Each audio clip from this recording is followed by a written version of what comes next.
Assalamualaikum warahmatullahi wabarakatuh. Bagaimana kabarnya hari ini Ananda Solih-Soliha? Semoga kita selalu sehat dan dalam lindungan Allah Subhanahu wa Ta'ala. Hari ini kita akan melanjutkan pembelajaran pada tema 8, subtema 1, manusia dan lingkungan, pada pembelajaran 3 dan 4.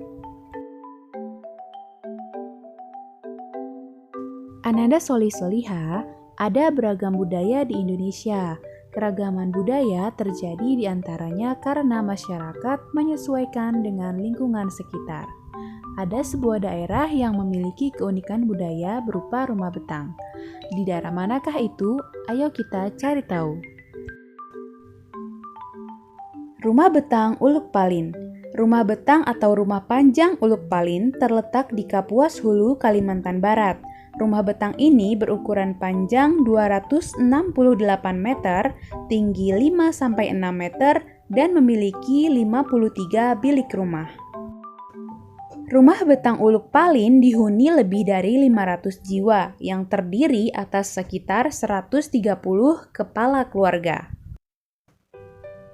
Dalam tradisi Dayak, rumah betang dan hutan adalah pusat sekaligus bagian terpenting semesta kehidupan.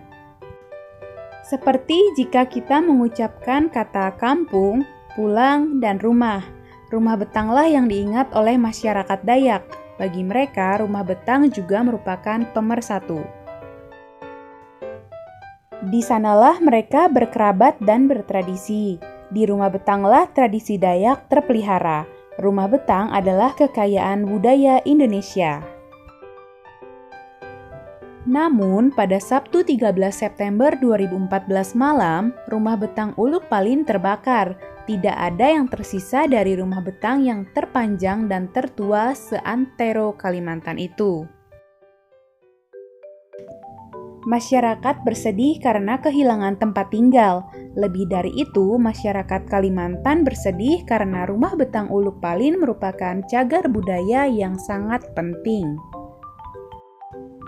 Ananda Solih-Soliha, rumah adat merupakan salah satu keragaman budaya di Indonesia. Adakah keragaman lain dalam budaya Indonesia? Mari kita baca teks berikut.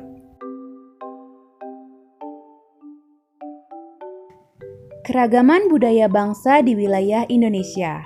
Kekayaan budaya Indonesia itu karena berbagai suku bangsa yang ada. Kekayaan itu beragam bentuknya. Beberapa di antaranya berbentuk bahasa daerah, rumah tradisional, pakaian adat, dan kesenian daerah berupa tari-tarian, alat musik, lagu-lagu, dan upacara adat. Semua budaya tersebut menjadi ciri khas tiap daerah. Contoh budaya daerah di Indonesia. 1. Bahasa daerah. Setiap suku bangsa dalam berkomunikasi menggunakan bahasa daerah setempat. Dengan demikian, keragaman suku menghasilkan bahasa yang beragam. Perhatikanlah contoh keragaman kata akibat keragaman bahasa daerah berikut.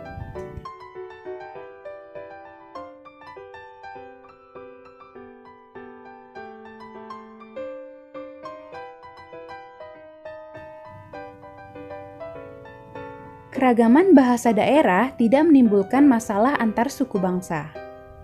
Hal ini karena dalam komunikasi antar suku bangsa digunakan bahasa Indonesia yang telah mampu mempersatukan perbedaan bahasa daerah.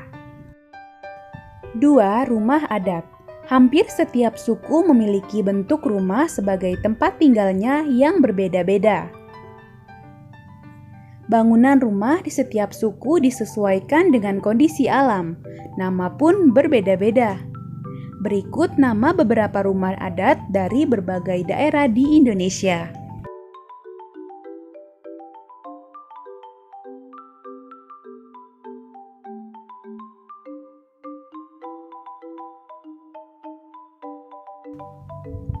Tiga, pakaian adat. Pakaian adat tradisional Indonesia merupakan salah satu kekayaan budaya yang dimiliki negara Indonesia. Banyaknya suku dan provinsi yang ada di Indonesia, maka banyak pula baju adat yang dimiliki oleh setiap suku di seluruh provinsi Indonesia. Pakaian adat di Indonesia memiliki ciri-ciri khusus dalam pembuatan atau dalam mengenakan pakaian adat tersebut. Berikut beberapa nama pakaian adat dari berbagai daerah di Indonesia.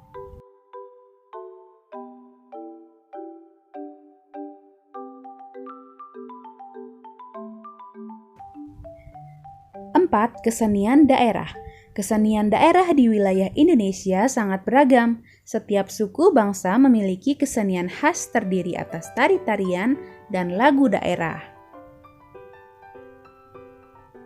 Berikut beberapa nama tari dan dari berbagai daerah Indonesia.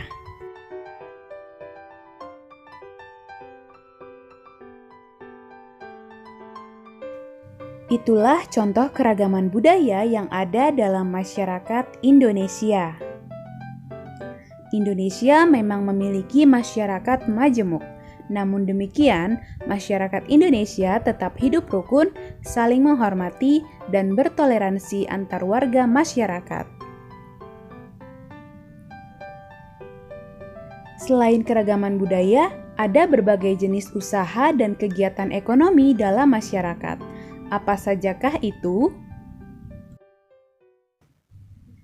Jenis usaha dengan mengolah sumber daya alam. Untuk memenuhi kebutuhan hidup, masyarakat melakukan berbagai usaha. Berbagai kegiatan dan jenis usaha yang dilakukan menghasilkan barang dan jasa. Salah satu jenis usaha di masyarakat yaitu mengolah sumber daya alam dari lingkungan. Jenis usaha bidang produksi yang bergerak dalam pengolahan sumber daya alam, hewan dan tumbuhan disebut usaha agraris. Jenis usaha yang termasuk bidang agraris antara lain persawahan, perkebunan, perhutanan, peternakan, dan perikanan. Usaha persawahan dan perkebunan biasanya dilakukan di tanah yang masih luas. Namun, kita dapat melakukan usaha penanaman pada lahan sempit, misalnya dengan cara hidroponik, penanaman dengan media air, atau vertikultur. Usaha di bidang peternakan membutuhkan lahan yang luas. Hewan-hewan yang diternakan antara lain sapi, kambing, domba, itik, dan ayam. Selain itu, ada juga peternakan ulat sutra. Kepompong ulat sutra dapat menghasilkan serat, bahan baku dari kain sutra.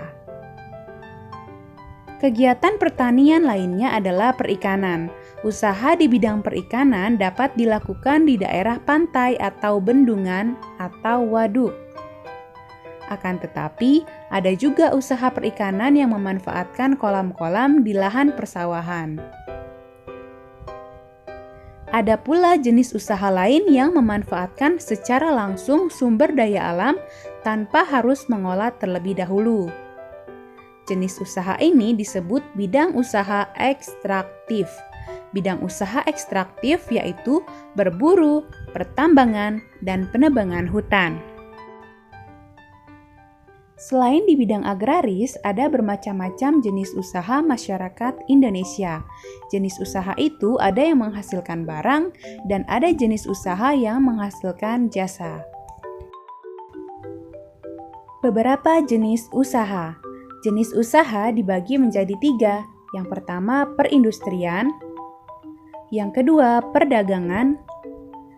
Dan yang ketiga, jasa. Jasa adalah segala aktivitas atau manfaat yang ditawarkan kepada orang lain atau konsumen. Usaha jasa memberikan pelayanan kepada konsumen.